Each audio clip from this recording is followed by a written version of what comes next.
Ini kita akan bangkit, saudara-saudaraku. Wahai anak-anak Nusantara, sucikan dirimu, cerdaskan pikiranmu, murnikan hatimu, dan tangguhkan tangan dan kakimu, terampilkan pikiranmu dan pekerjaanmu, sebab masa depan menunggu kejayaan di mana Nusantara tidak hanya sembuh, tapi dia akan memimpin dunia.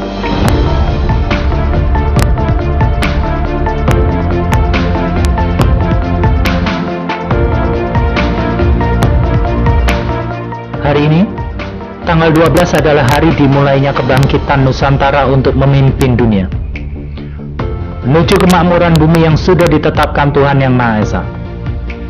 Kami akan membimbing kalian tahap demi tahap memahami sejarah penciptaan alam semesta, bumi, langit, dan umat manusia termasuk hewan dan tumbuhan.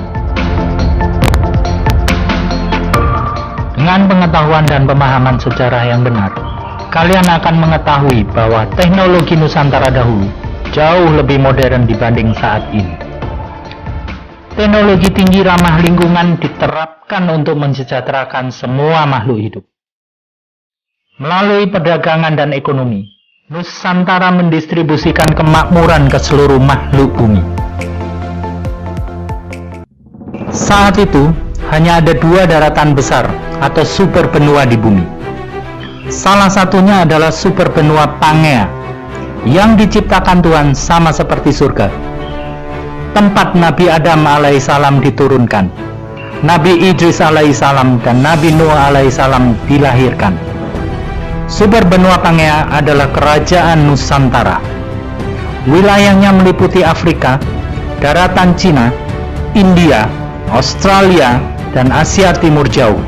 Nabi Adam alaihissalam adalah ciptaan Tuhan yang sempurna, dengan tinggi 27,27 meter dan kecerdasan setara 38 kali kecerdasan manusia Daniel saat ini. Beliau menguasai semua ilmu pengetahuan dan teknologi yang diajarkan oleh Tuhan Yang Maha Esa. Semua ini beliau terapkan untuk memakmurkan bumi seperti Tuhan perintahkan. Di era Nabi Nuh alaihissalam, peradaban umat manusia dan negeri Nusantara mencapai tingkat tertinggi. Teknologi kimia, biologi, dan kedokteran memungkinkan manusia meniru proses reproduksi manusia. Manusia menciptakan manusia. Saat itulah manusia tidak percaya adanya Tuhan Sang Maha Pencipta. Manusia menganggap Tuhan tidak ada, dan semua manusia diciptakan melalui teknologi biokimia dan kedokteran. Manusia menyembah sekelompok manusia dan berhala yang diyakini sebagai pencipta manusia. Tuhan membinasakan bangsa Nusantara dan wilayah negeri Nusantara dengan banjir dahsyat yang menenggelamkan peradaban super maju bangsa Nusantara. Semua teknologi maju dan peradaban makmur bangsa Nusantara hilang. Peradaban maju dari timur hilang. Super benua Pangea terserak menjadi daratan-daratan kecil yang terpisah-pisah. Pelajaran sangat berharga dari sejarah masa lalu Nusantara untuk bangkit menuju kemakmuran dan kemajuan peradaban seperti dulu. Tunduk sujud kepada Tuhan Yang Maha Esa, pencipta kehidupan. Karena kepentingan kelompok mereka, fakta ini disembunyikan dengan tujuan untuk menguasai ribuan triliun harta amanah Nusantara. Mereka membuat propaganda di semua sendi kehidupan. Propaganda dalam bidang agama, pendidikan, kebudayaan, kesenian, kesehatan, keuangan, dan teknologi. Pendidikan modern harus terpisah dari agama. Dan banyak lagi propaganda mereka untuk menyesatkan kalian dan anak cucu kalian. Reaktor nuklir Oklo di Afrika merupakan salah satu bukti teknologi tinggi ramah lingkungan era Nabi Adam alaihi salam. Peta Riris dan Antikythera adalah bukti lain kemajuan teknologi peradaban Nusantara sampai era Nabi Nuh alaihi salam. Semua propaganda ini mereka lakukan hanya untuk menguasai harta amanah yang pengelolaannya dipercayakan Tuhan kepada Nabi Adam alaihi salam saat beliau diturunkan ke bumi. Ribuan tahun propaganda ini secara rapi dan terstruktur mereka rancang dan jalankan dengan kedisiplinan tinggi. Akibatnya, negeri Nusantara saat ini menjadi miskin, banyak hutang, dan jauh dari Tuhan.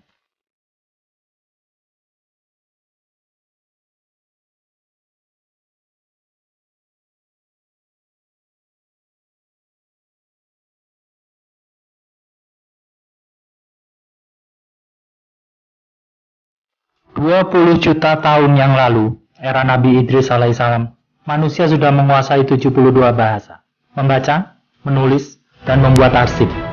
Nabi Idris alaihissalam mengajarkan bangsa Nusantara, bangsa Babilonia, bangsa Mesir, bangsa Sumeria, ilmu pengetahuan alam semesta, teknologi arsitektur, dan budaya pakaian seperti yang kita gunakan saat ini. Catatan beliau yang dikenal luas saat ini adalah Aknuk atau Henok. Tetapi yang banyak tidak diketahui adalah catatan harian harta amanah yang beliau buat. Catatan harta amanah dan pengelolaannya kemudian dilanjut oleh Nabi Nuh alaihissalam. Sepeninggalan beliau, Nabi Daud alaihissalam, Nabi Sulaiman alaihissalam, dan Nabi Muhammad SAW menjadi pemegang harta amanah ini. Dan saat ini, harta amanah Nusantara dikelola oleh satu orang Raja Nusantara. Anggapan umat Islam bahwa Nabi Muhammad SAW miskin dan tidak bisa membaca adalah salah besar.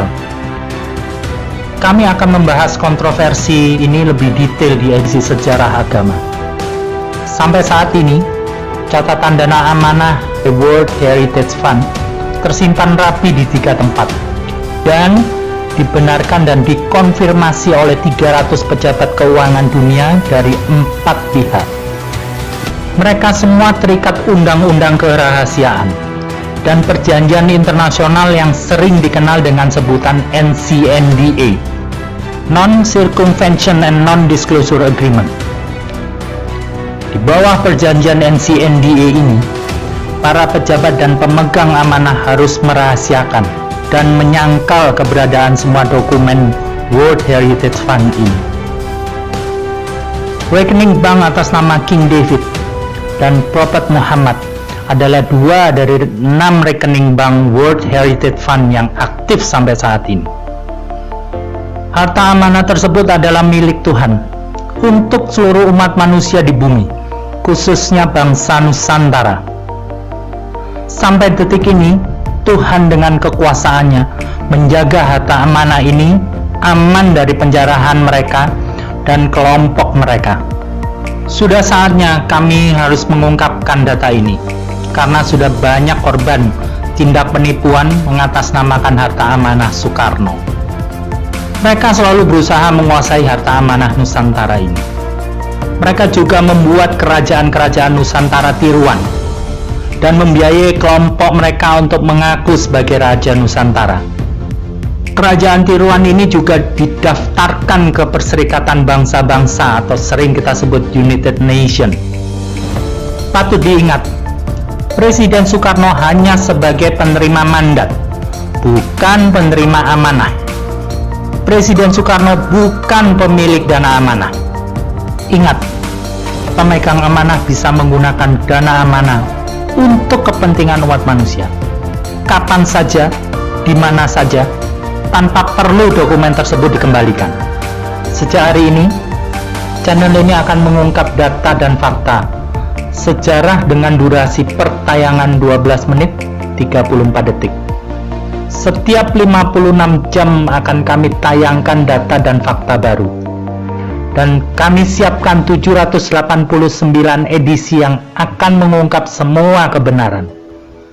Tim redaksi mendapatkan data-data dan fakta konten channel ini dari wawancara khusus, kitab suci Zabur, Taurat, Injil, Al-Quran, buletin ilmiah, serta penelitian para ahli yang sudah didokumentasikan.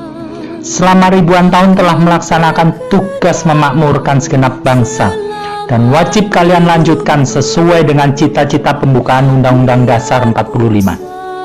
Sudah saatnya kalian secara aktif terlibat untuk memanfaatkan dana amanah Nusantara secara benar, gunakan untuk mencapai kemakmuran negeri tercinta. Ekspor hasil bumi dan hasil laut adalah salah satu cara pemanfaatan dana amanah secara benar dan bertanggung jawab. Channel ini bersama kalian harus berperan aktif mempercepat kebangkitan Nusantara, mencerdaskan kehidupan bangsa, dan mencapai kemakmuran negeri Nusantara tercinta ini.